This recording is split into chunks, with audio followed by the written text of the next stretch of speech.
Bom, então vamos lá, gente, continuando, né? Falando sobre os barramentos, as trilhas.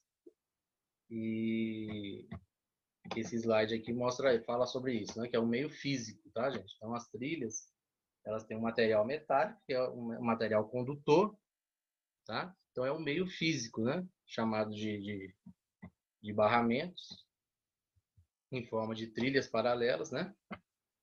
Para a troca de dados entre os dispositivos lá da placa-mãe, tá? Se o dispositivo não estiver diretamente na placa-mãe, certamente ele vai estar através de um encaixe, né?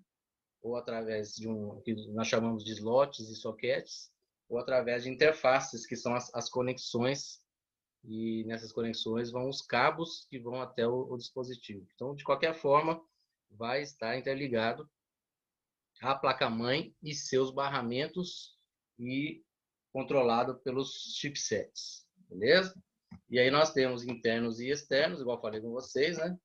O primeiro dentro dos dispositivos, que é o interno, e o segundo, um meio comum na placa. Por se tem um meio comum na placa, normalmente eles vão ter velocidades, né, de transmissão e formas de transmissão parecidas, para eles poderem se comunicar. E internamente, cada um tem o seu barramento, a sua forma de exercer a sua função, né, seu processamento, etc. Ok?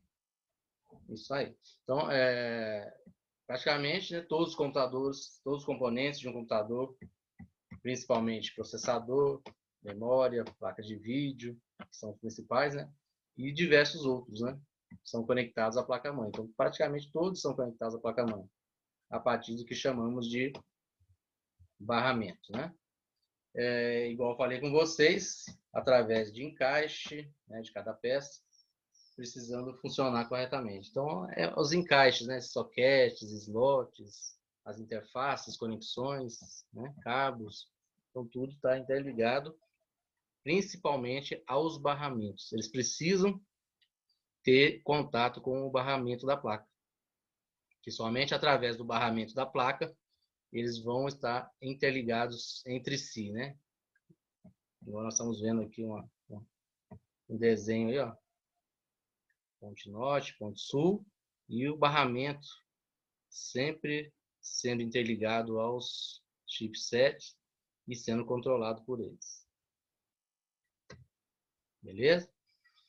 E agora a gente vai desmembrar um pouquinho o conhecimento em relação a barramento, né? Só para a gente entender um pouquinho melhor, tá? Hoje nós não vamos falar sobre velocidades, capacidades, né? Mas a gente vai entender o funcionamento e depois a gente vai ter essa aula também. Só que essa aula de barramento, velocidade, essas coisas, a gente vai aprendendo com cada componente, né? Cada componente que a gente for aprendendo, a gente vai aprendendo a capacidade de cada um e vai entrando sempre nesse assunto, né? De comunicação, de desempenho, né? E aí a gente vai desmembrando essa parte aí. Então, nós temos aí tipos de barramento. Tá? Como assim, tipos de barramento? A gente vai chegar lá, a gente vai entender. Temos o barramento de sistema, ou barramento local. Tá? Vou botar aqui embaixo. Ó. Barramento de sistema ou barramento local. Mais conhecido como barramento local. E o barramento de entrada e saída. Barramento de entrada e saída. São os dois tipos de barramento que nós temos, assim, separando em forma de comunicação entre si, né, entre os dispositivos. O barramento local é o que faz a sincronização, né, a ligação entre memória e CPU. Né? Então, normalmente vai ser o chipset ponte norte que vai controlar esse tipo de barramento. Então, é a parte do barramento que tem o melhor desempenho, justamente o ponte norte que toma conta, né? Já falamos sobre isso, deverá ter no sistema, pois interliga os dois principais, né, e insubstituíveis componentes do sistema. Então, toda vez que vocês ouvirem falar sobre barramento local, é o barramento externo do processador, da memória, e é o barramento que fazem a comunicação entre eles, é o barramento local. Tá bom? O barramento local é o barramento externo, é o barramento que faz essa sincronização, essa comunicação entre os componentes principais da placa, né? E o outro, como o nome próprio já diz, barramento de entrada e saída, é o que interliga todos os outros dispositivos, né, ao barramento local, certo? Sendo a sua velocidade e largura em número de bits substancialmente menor do que o barramento local. Também já descobrimos isso, né? Já falamos sobre. É igual eu falei, a gente vai falar um pouco sobre o barramento agora, mas praticamente está tudo interligado aos chipset, né? E esse barramento de entrada e saída é controlado pelo chipset ponte sul, tá? Então é isso, são os dois tipos de barramentos, um controlado pelo chip norte, outro controlado pelo chip sul, né? E tem esses nomes, barramento local e barramento ou de sistema e barramento de entrada e saída. Ele é chamado de barramento de sistema justamente por causa disso, porque lá no chipset ponte norte que vai estar a memória vai estar com os programas abertos, os sistemas abertos, sistema operacional, o processador vai estar processando os dados da memória. Então, é praticamente um trabalho de sistema mesmo, né? Então, o barramento local é o barramento sistema que mexe principalmente com os sistemas que estão locados na memória, né? E o barramento de entrada e saída é justamente isso também. É ele que controla toda a comunicação dos outros dispositivos, dos outros portas, slots, sockets, né? E todos eles é entrada e saída de dados também. Então, é isso. Por isso que tem esses nomes aí, tá?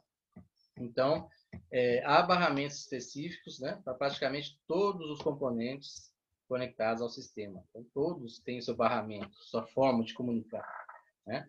Geralmente em siglas muito conhecidas, que a gente vai aprendendo aí aos poucos. Eu não posso passar todos os nomes de interface, de entrada, de porta, né? Se passar tudo para vocês de uma vez, vai ficar meio confuso. Então, a gente vai estudando um a um e conhecendo tudo, né, a informação.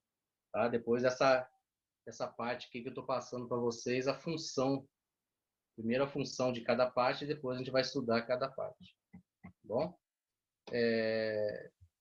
Mas que não são atrelados diretamente à função que realizam, né?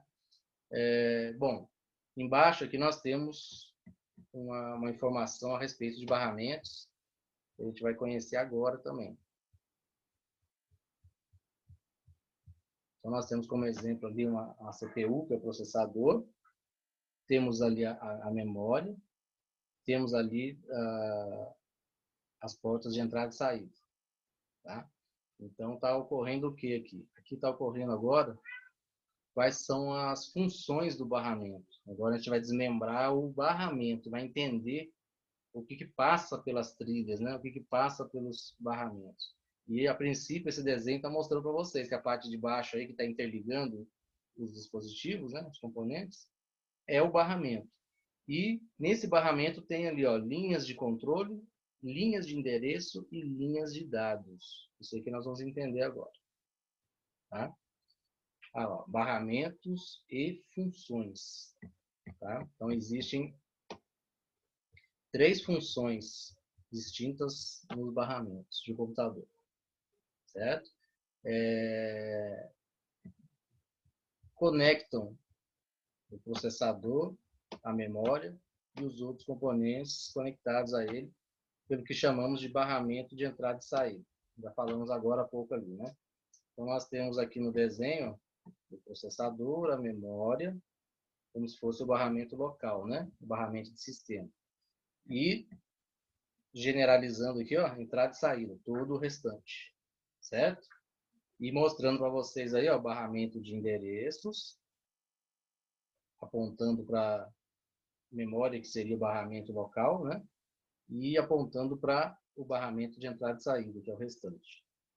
E depois embaixo nós temos o barramento de dados e o barramento de sinais de controle. Vocês podem perceber aí que o barramento de endereço, ele só tem uma direção. Ele é chamado a comunicação dele de unidirecional. É o processador que busca. Só o processador que busca. Tá? E temos o barramento de dados e o barramento de sinais de controle, ele é bidirecional. Então, ele envia e recebe, tá? Sinais de dados ou sinais de controle. Beleza? Vamos lá.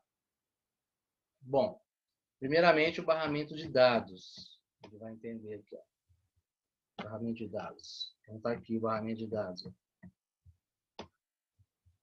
O nome já dá para entender um pouco, né? Exerce a função do quê? De transportar os dados. Então não são todas as trilhas, gente. Não são todos os barramentos, igual nós temos aqui, ó, nessa foto, ó, tanto de trilhas. Tá? Não são todas as trilhas que transportam os dados. Tem tanto de trilhas chegando de um dispositivo para outro, né? Mas não são todos que transportam os dados. E também não tem como a gente saber a olho nu, né, vendo as trilhas. Ah, isso aqui é de dados, aquela lá não tem uma especificação, não tem uma instrução a respeito disso. Tá? Então, os barramentos de dados transportam os dados, né, tanto enviados como recebidos. Então, são os dados que o processador fica trocando, recebendo e enviando para a memória. Né? E também com um disco rígido. Né? E outros também dispositivos, né? Que uma vez ou outra preciso de enviar dados e receber também. Tá? Obedecendo instruções ou ordens dadas por programas, né? E os dados e as informações básicas a serem utilizadas pelos mesmos. Certo? Então, ele vai obedecer as instruções. Né? Então, nesse momento, nesse ponto aí, ele só obedece às ordens. Certo? E obedece às ordens fazendo o quê? Enviando os dados ou recebendo. Então, a única função do barramento de dados é isso. É obedecer às ordens para envio e recebimento dos dados. Tá? Não faz mais nada além disso. Né? Aqui tem até um exemplo. Na soma de dois números, somar é a instrução. Tá? Ou seja, a ordem. Né? E os números a serem somados são os dados necessários. Então, ele vai fazer a soma dos números. Certo? Ele vai fazer o quê? O envio e recebimento dos dados e o envio e recebimento da resposta, que é o resultado da soma. Certo? Mas a ordem é essa. Mas quem faz a solicitação da ordem, aí já não é coisa desse barramento. Beleza? Barramento de dados é somente em relação aos dados. Barramento de endereço também eu acho que não está muito difícil de ter o entendimento, né? Ele é unidirecional, tá, gente? Ele só vai numa direção, tá? Indica o endereço da memória, endereço da memória, ou as posições a serem acessadas na memória. Então, o processador ele precisa acessar os dados da memória, né? Ou a GPU, né? Que é a unidade central de processamento, de unidade central gráfica, né? O UGP. Então, ela vai acessar a memória também. Tá? Só que aí a memória, o que acontece? O chipset, né? Através desse barramento de endereço, mostra para processador, para GPU, mostra os endereços e as posições que estão os dados. E aí fica mais fácil, né? O processador já vai lá direto e busca através do endereçamento. Tá? Então, esse barramento de endereçamento é um barramento que só mostra os endereços, né? Só mostra os locais. É como se fosse o GPS, né? da placa-mãe. Né?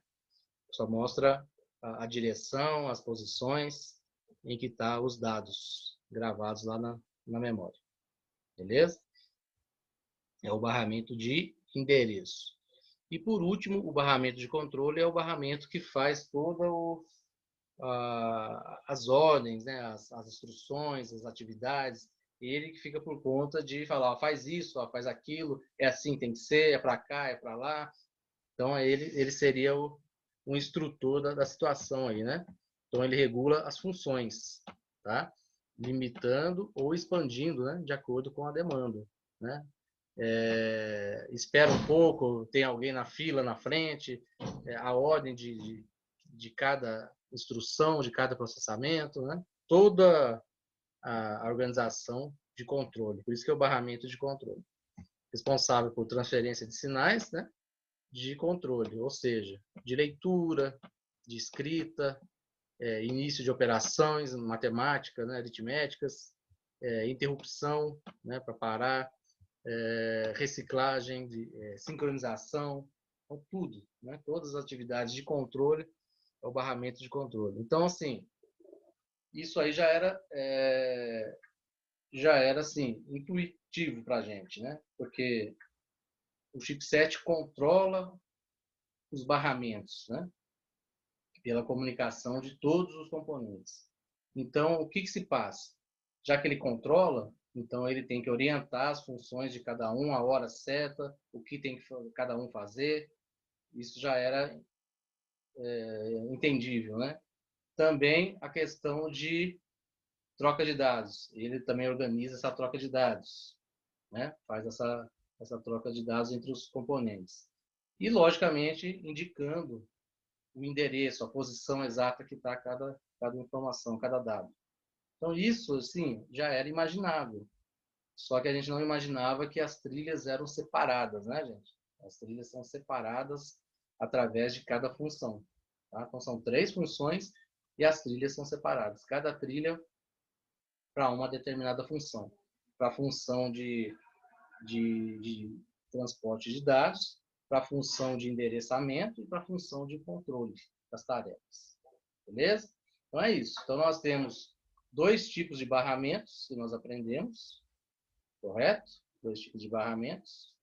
Barramento local e barramento de entrada e saída. E aprendemos também as funções, né? As 3 funções distintas, ou seja, cada trilha vai ter a sua função aí dentro do barramento, né? O barramento de dados, o barramento de endereço e o barramento de controle. Ok?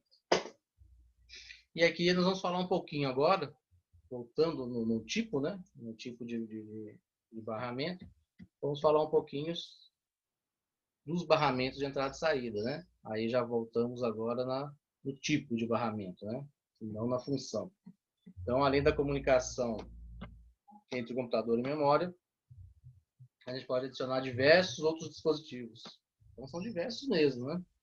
Que sobrou várias portas, vários slots, várias formas de comunicação para o Ponte Sul controlar, né? Na placa-mãe. E a gente pode acrescentar, com certeza. O Alex está chegando agora, hein? Que isso, Alex? Voltou agora para o intervalo do Alex foi maior um pouquinho, né? Então, olha só, com um barramento especial para cada um deles, né? Alguns dos formatos mais conhecidos, então nós já temos lá o PCI, AGP, USB, né? E amplamente utilizado no dispositivo de hoje, né? Pendrive, teclado, mouse, todos esses periféricos de hoje, externos do computador, praticamente utilizam o USB, né? Então a gente vai aprender na aula que a gente chegar para falar sobre a placa-mãe, falar sobre o USB, nós vamos entender o porquê, né? A gente vai entender qual que é a forma de comunicação da USB, qual que é a velocidade, né? A capacidade dessa USB. Então, a gente vai entender o porquê, né? Que o USB é tão utilizado hoje para praticamente todos os periféricos externos, né? Vai para essa USB. Assim como os slots para as placas de expansão, hoje em dia, praticamente todos estão passando para o PCI Express. Também nós vamos entender. Né? São, na verdade, os mais avançados na atualidade. Tá? E o barramento, então, ele é chamado de barramento I/O, que é Input Output, que é a mesma coisa que entrada e saída. Tá? Então, vocês vão ver muito essas siglas aqui, ó, I/O, que é a mesma coisa que entrada e saída, só que no inglês. Tá bom? Responsável pela comunicação das diversas interfaces e periféricos ligados à placa-mãe, possibilitando a instalação de novas placas, né? E aqui todo o contexto, né, gente? Ok? Então, aí nós estamos já bem informados a esse respeito aí, tá? A taxa de transferência de dados dos periféricos é normalmente mais baixa, né, que nós acabamos de falar também, em relação à memória e o processador, né, sendo inviável usar um barramento de alta velocidade para a comunicação desses periféricos. Tá? Por quê? Porque os periféricos eles ainda não acompanham um barramento de alta velocidade. Então, se eu colocasse lá um barramento local igual do, em vez de ser barramento de entrada e saída, mantivesse o barramento local, ele não seria aproveitado por esses dispositivos, certo? Não teria viabilidade. A mesma coisa de eu colocar uma rodovia de 4, 5 vias, né? E dentro de uma cidade de 1.000 habitantes, né? Então, ficaria mais ou menos assim, né? Aqueles meia dúzia de carro passando numa rodovia com 6 vias de acesso, né? Então, ficaria um barramento gigante, espaçoso, e os componentes ainda não comunicando da forma do espaço que é possível. Ok?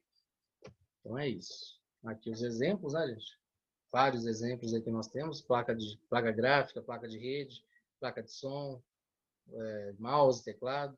Essa placa gráfica eu posso até tirar ela fora, né? Porque normalmente a placa gráfica existe, placa gráfica para PCI, que ele é do Ponte Sul, né? Mas não é viável, né? Normalmente quem coloca uma placa gráfica off-board já vai colocar uma placa no slot PCI Express, tá? O PCI Express ele tem várias velocidades. O que tem maior velocidade é só para a placa de vídeo. Então é aí que eu vou usar uma placa de vídeo. Eu não vou colocar uma placa de vídeo simples lá no barramento PCI, que eu não vou estar utilizando de forma... Apesar que eu vou tirar, né? Eu vou tirar a responsabilidade de processamento gráfico da placa-mãe. Já é alguma coisa, né? Só que é uma placa mais modesta, vai ser, né? Não vai ser para recursos mais avançados, tá? Só para tirar mesmo da placa-mãe. Placa de rede, placa de som, mouse, teclado, né? Tudo aí por conta dos barramentos de entrada e saída. Beleza, gente?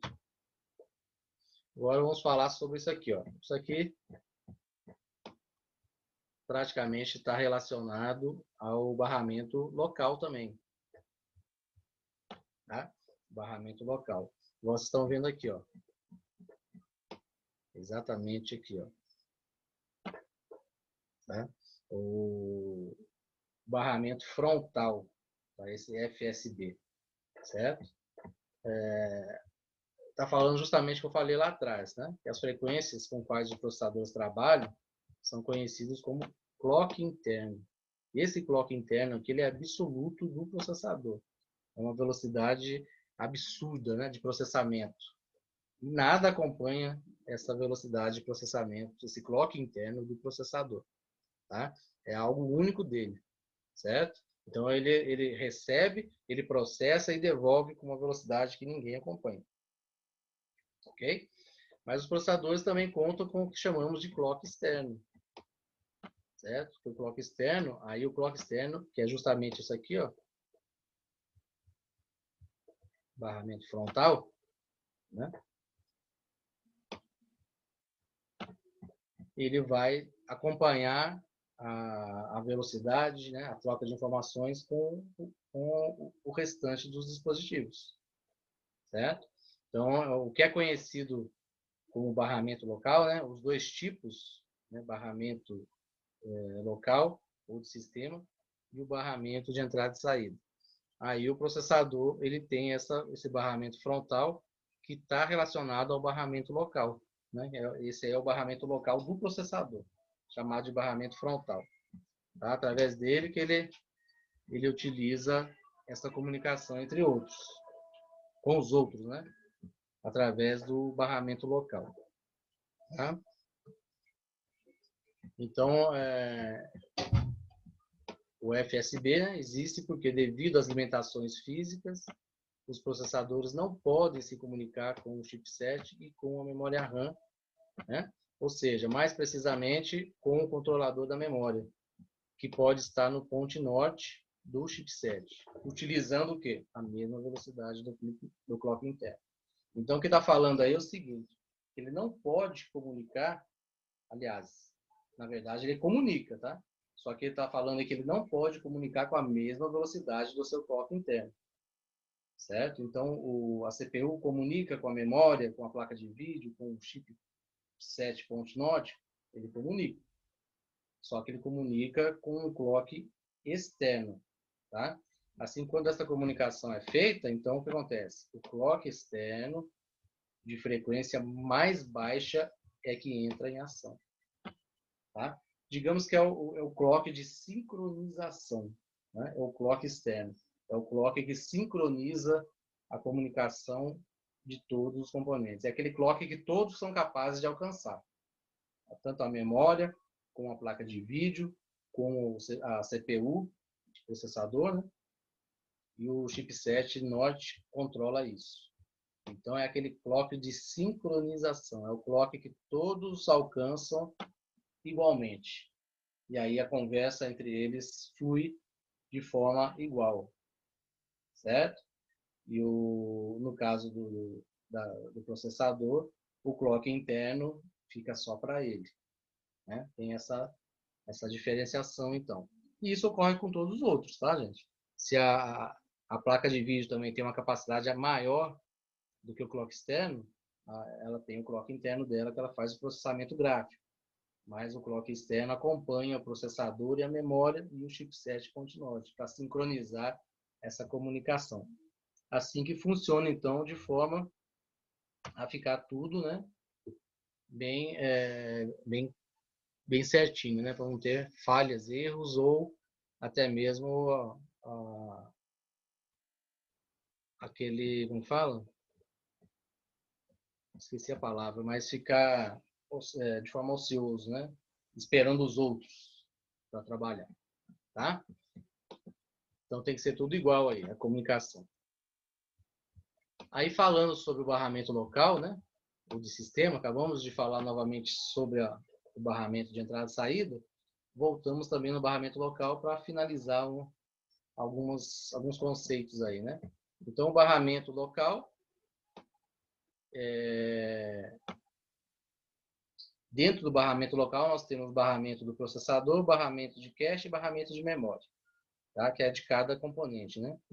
Então, o barramento de processador utilizado por ele, né, internamente para envio de sinais para outros componentes do sistema computacional. Tá?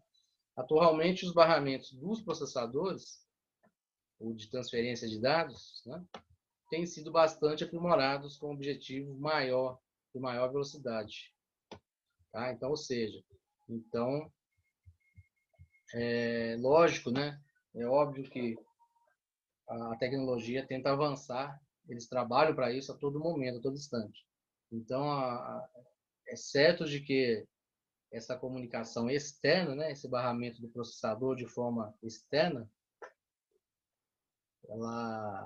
que é o barramento local, né, ela tenta ser cada vez mais melhorada, tá? Assim como os outros componentes. Tá? O barramento de cache é o barramento dedicado para acesso à memória cache. Então, a memória cache, digamos que ela está no intermédio aqui, ó, entre processador e memória RAM. Costuma ficar propriamente dentro do processador, né? Mas é ela que recebe aquele primeiro contato da memória RAM para entregar para o processador. Ela agiliza, né, esse processo. Tá? Então, é uma memória estática de alto desempenho, né? A memória cache, localizada próxima ao processador. Exatamente no chip, né? Mas está do lado, né? Está próximo ao chip que processa os dados mesmo. Certo? Então, o barramento de cache, da cache, né? Ela faz isso. Ela se dedica, né, a essa troca de informação entre memória RAM e a CPU, fazendo parte também do barramento local, né? Então, dentro do barramento local, nós temos o barramento do processador, o barramento da cache e o barramento da memória, né? E a FSB, né, que é justamente esse clock externo do processador. Barramento de memória é o barramento responsável pela conexão da memória principal ao processador. A gente vai falar muito sobre isso na parte de velocidade de transferência de dados, né? Então, é um barramento de alta velocidade que varia de micro para micro e atualmente gira em torno de 133 MHz a 200 MHz. Tá? Então, é justamente nesse clock aí, ó, que vocês estão vendo aí, nesse clock aí que nós vamos agir no barramento local.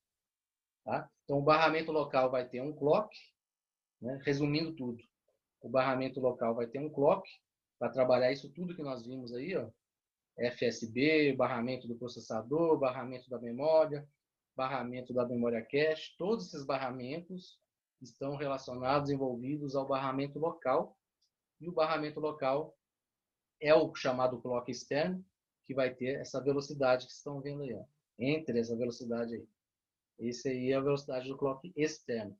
E quando se falar em clock interno, vai ser uma velocidade também igual a essa, porém bem mais alta, né? Que aí vai ser o clock interno de cada componente, ou especificamente do processador, né? Que é aquele que é mais importante, porque é ele que manda na velocidade do processamento. Tá? E para a gente encerrar aqui a aula de hoje, é isso mesmo? Vamos só mais essa parte aqui, que foi só ter um conhecimento, né? Um conceito de tudo. Vamos falar sobre o desempenho do barramento, que nós vamos desmembrando agora, conforme for tratando de cada um dos componentes, nós vamos descobrir a velocidade de cada um, o desempenho de cada um. Tá? Então, o desempenho do barramento, ele é medido pela sua largura de banda. Tá? O que é a largura de banda? A gente até chegou a tratar esse assunto um pouco naquela aula de bits, né, quando nós falamos do processador. Né? Hoje em dia, existem processadores de 64 bits e uns mais antigos ainda, de 32 bits. Tá? Seria o quê? A quantidade de bits que podem ser acessados, né, ou transmitidos ao mesmo tempo. É como se fosse uma porta, né, gente? Uma passagem. Tá? Essa passagem vai passar quantos bits de uma só vez? Depende. Se a porta for pequena, vai passar poucos. Se a porta for larga, vai passar um monte de uma vez.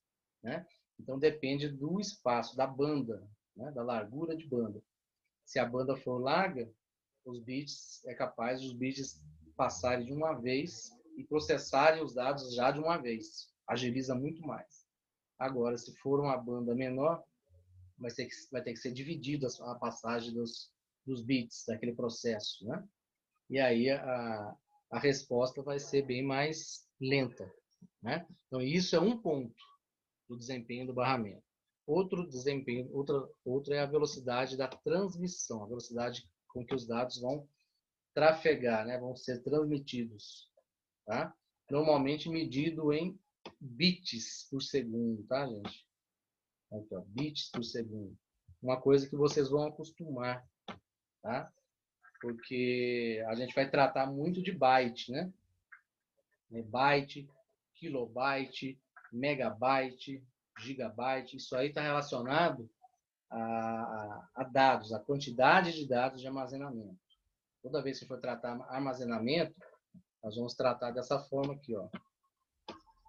O B maiúsculo, o K e o B maiúsculo, que aí é kilobyte, o MB maiúsculo, que é megabyte, tá?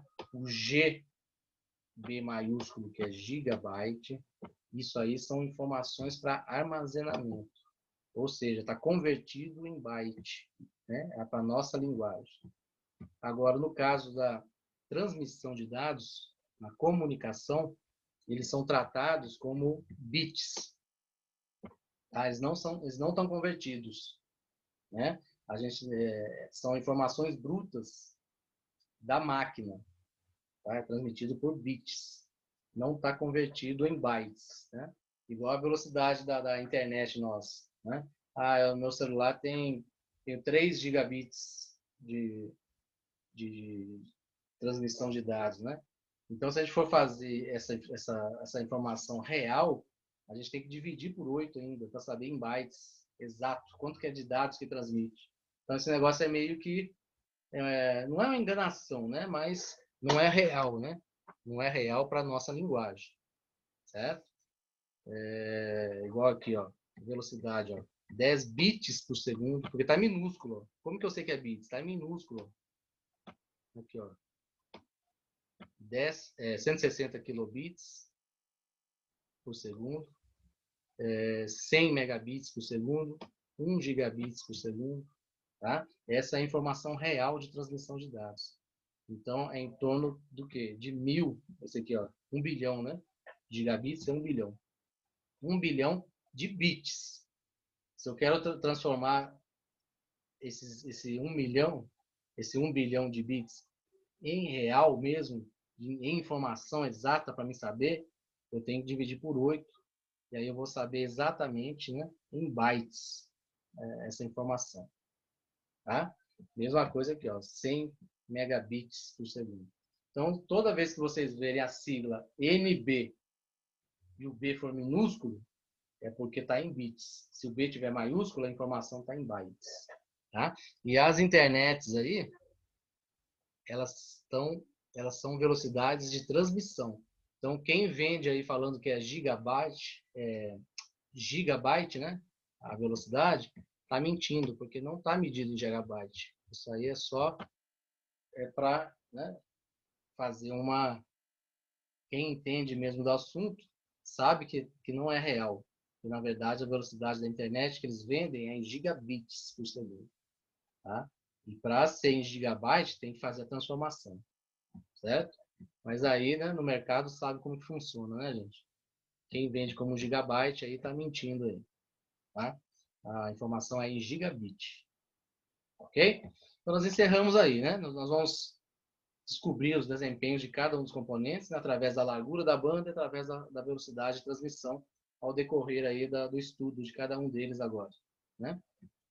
Então, encerramos esse assunto, esse apanhado geral das funções, e a gente vai voltar agora fazendo um estudo, né, bem certinho aí, dos desempenhos, da capacidade, da velocidade, né, dos modelos, né, os fabricantes, etc. Né? E mexendo um pouco na questão dos componentes fisicamente na placa. Beleza? Então é isso aí. Acabamos mais um encontro nosso. Um ótimo final de semana a todos aí. Né? Até a próxima, se Deus quiser. Um grande abraço a todos, então. Tá? Alguém tem alguma dúvida aí, gente, em relação a esse assunto de hoje? Vou passar um formulário, né, como sempre, uma relação a esse assunto. E a próxima aula a gente começa corrigindo e depois já passa para a matéria nova aí. Tá bom? Então, um bom final de semana, Ana Clara, todos aí também. E até a próxima, então. Né? Um grande abraço aí. E, se Deus quiser, até a próxima. Valeu!